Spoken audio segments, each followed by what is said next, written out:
Assalamualaikum warahmatullahi wabarakatuh. Perkenalkan, saya Anissa Nurrohmah, nomor induk mahasiswa 19081606071. Nah, di video kali ini mengenai macam-macam contoh dari pola interaksi makhluk hidup. Nah, pola interaksi makhluk hidup merupakan salah satu usaha makhluk hidup untuk memenuhi kebutuhan hidupnya, di mana setiap organisme tersebut tidak dapat hidup sendiri dan selalu bergantung pada organisme serta lingkungannya. Adapun macam-macam dari pola interaksi makhluk hidup, yaitu ada persaingan atau kompetisi, ada pemangsaan atau predasi, ada kerjasama atau simbiosis, ada antibiosis, dan herbivoris.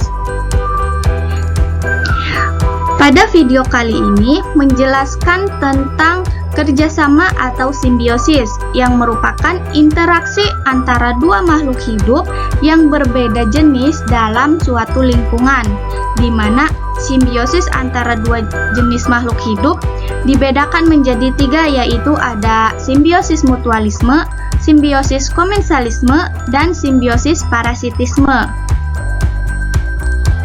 Nah, contoh yang pertama yaitu pada simbiosis mutualisme yang merupakan interaksi yang saling menguntungkan, di mana dapat terlihat dari contoh video berikut ini pada serangga yang hinggap di tanaman bunga, di mana serangga akan mendapat keuntungan dari tanaman bunga berupa makanan, sedangkan tanaman bunga akan mendapat keuntungan dari serangga tersebut, yaitu berupa proses penyerbukan.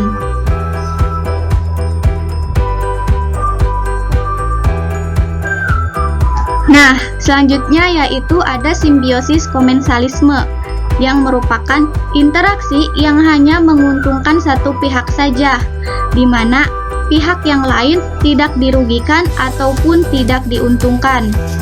Contohnya seperti pada video berikut ini, di mana tanaman anggrek yang menempel pada pohon randu, di mana tanaman anggrek akan mendapatkan sinar matahari dan zat air serta dapat melakukan fotosintesis, sedangkan pada pohon randu tidak dirugikan ataupun tidak diuntungkan. Begitu pula pada tanaman sirihnya. Nah, berikutnya yaitu pada simbiosis parasitisme yang merupakan interaksi yang hanya menguntungkan satu pihak saja atau yang disebut dengan parasit, dan pihak yang lainnya dirugikan atau yang disebut dengan inang. Seperti pada contoh video berikut ini, di mana ulat yang merupakan sebagai parasit menempel pada daun pisang sehingga menyebabkan daun pisang atau yang disebut dengan inang tersebut menjadi rusak.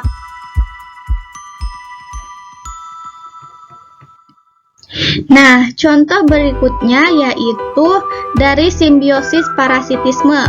Terlihat bahwa tanaman tali putri yang menempel pada tanaman pagar yang dianggap sebagai inangnya, di mana tanaman pagar dirugikan oleh tanaman tali putri karena menyerap sumber nutrisi dari tanaman pagar, serta tanaman tali putri atau yang disebut sebagai parasitnya bergantung sepenuhnya pada tanaman pagar tersebut.